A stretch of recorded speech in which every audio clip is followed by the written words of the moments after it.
بسم اللہ الرحمن الرحیم الحمد للہ وکفى وسلام علی عباده الذین اصطفى اما بعد قال النبی صلی اللہ علیہ وسلم وتفشوا الاسرار او کما قال علیہ الصلاۃ والسلام۔ یہ قیامت کی علامات میں سے ایک علامت ہے جس کو نبی کریم صلی اللہ علیہ وسلم نے وَتَفْشُ الْأَسْرَارِ کے عنوان سے بیان کیا ہے۔ حضرت عبداللہ بن مسعود رضی اللہ تعالیٰ عنہ سے جب حضرت حسن بصری کی ملاقات ہوئی، حضرت حسن بصری رحمۃ اللہ علیہ نے آپ سے قیامت کے بارے میں، ان کی علامات کے بارے میں سوال کیا، تو آپ نے جو جواب دیے ان میں سے ایک یہ بھی تھا وَتَفْشُ الْأَسْرَارِ۔ وَتَفْشُ الْأَسْرَارِ کا مطلب ہے راز کھل جائیں گے، راز ظاہر ہو جائیں گے، بھید ظاہر ہو جائیں گے۔ بھید ظاہر ہو جانا، رازوں کا ظاہر ہو جانا، اس کا مطلب علماء نے یہ لکھا ہے کہ ایک زمانہ ایسا آئے گا کہ اس زمانے میں لوگوں کے راز ظاہر ہو جانا شروع ہو جائیں گے۔ لوگ راز کو راز رکھنے کی کوشش کریں گے، لیکن کچھ اسباب ایسے پیش آ جائیں گے کہ ان رازوں کا افشا ہو جائے گا۔ اس کے دو مطلب ہو سکتے ہیں۔ ایک مطلب یہ ہے کہ انسان کبھی بھی تنہا رہنا نہیں چاہتا، وہ اپنا کسی کو دوست بنانا چاہتا ہے، کسی سے اپنی بات شیئر کرنا چاہتا ہے، کسی کو اپنی بات بتانا چاہتا ہے، کسی سے اپنا درد جو ہے شیئر کرنا چاہتا ہے، اور اس کے لیے اسے ظاہر سی بات ہے ایک مخلص دوست کی ضرورت ہوتی ہے۔ وہ مخلص دوست کی تلاش میں لگ جاتا ہے، اور جب اسے کسی پر اعتماد ہو جاتا ہے کہ یہ میرا مخلص دوست ہے، وہ اسے اپنی راز کی باتیں بتانا شروع کر دیتا ہے، اسے جو ہے دل کے نہا خانوں میں جو اس کے راز چھپے ہوئے تھے ظاہر کرنا شروع کر دیتا ہے، اور اس کا یقین ہوتا ہے کہ یہ میرا مخلص دوست ہے، یہ میرے راز کو کسی سے بتائے گا نہیں، کسی کے سامنے ظاہر کرے گا نہیں۔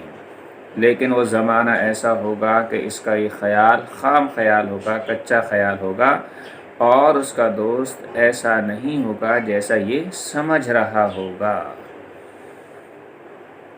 چنانچہ وہ دوست جب کسی سے ملے گا تو اپنے دوست کے رازوں کو ظاہر کر دے گا۔ اب اس دوست کی عزت کی دھجیاں اڑنا شروع ہو جائیں گی، کیونکہ اس نے جس مقصد سے اپنے راز ظاہر کیے تھے اس مقصد میں وہ کامیاب نہ ہو سکے گا۔ لوگ اس کے بھیدوں پر مطلع ہو جائیں گے، اس سے طعن و تشنیع کرنا شروع کر دیں گے، اور اسے طعن، لعن، یہ ساری باتیں اس کے متعلق لوگوں کی زبان زد ہو جائیں گی۔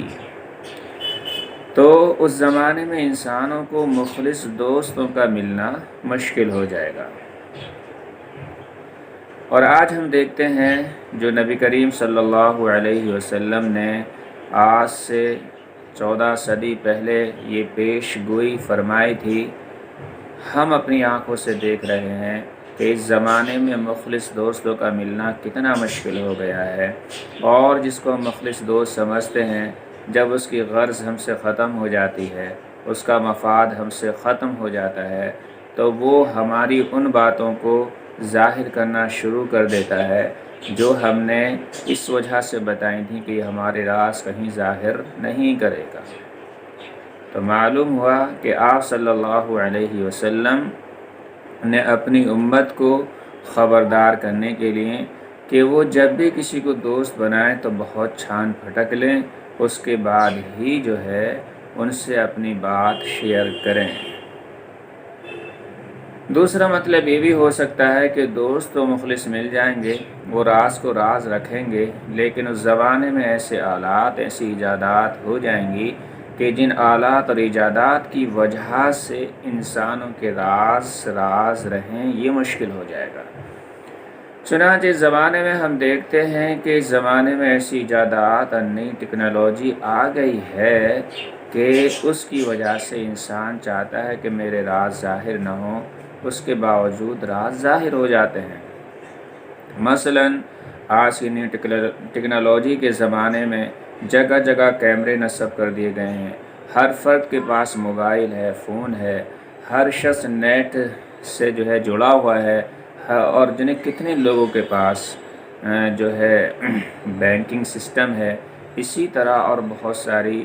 جو ایجادات ہیں ان سے بہت سارے لوگ جڑے ہوئے ہیں،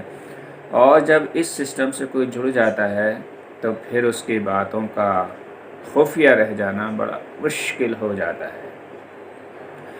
آئے دن ہم دیکھتے ہیں کہ جب بھی ہم کسی کو کال کرتے ہیں تو وہ ہماری کال ریکارڈ کئی جگہ ہو جاتی ہے، ہم جس سے بات کرتے ہیں وہ بھی ریکارڈ کر لیتا ہے، ہم چاہیں تو ہم بھی کسی کی کال ریکارڈ کر لیتے ہیں،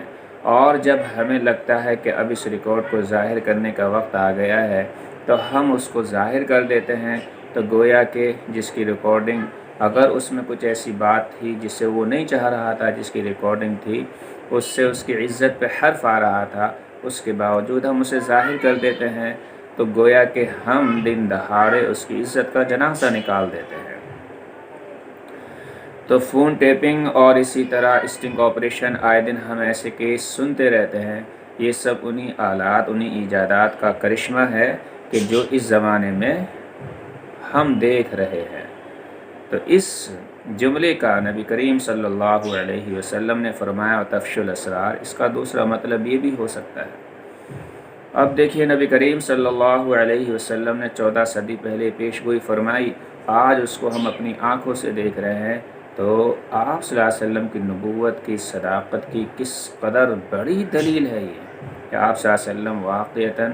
اللہ تعالیٰ کے سچے پیغمبر تھے۔ اس میں جو شک کرے گا وہ کافر ہو جائے گا، اور یہ ساری باتیں اس طرف ہمارے یقین میں اضافہ کر رہی ہیں جتنی بھی آپ کی پیش گوئیاں احادیثی کتابوں میں موجود ہیں۔ اس لیے محترم بھائیو، بزرگوں، دوستو، راز کو اگر ہمیں کوئی راز اپنا بتا رہا ہے اسے راز رکھنا، یہ ایک ہمارا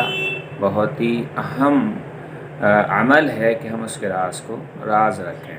اللہ تعالیٰ سے دعا کریں کہ اللہ تعالیٰ مجھے بھی اور آپ کو بھی راز کو راز رکھنے کی توفیق نصیب فرمائے، کسی کی عزت کے ساتھ ہمیں کھیلنے سے اللہ تعالیٰ محفوظ فرمائے۔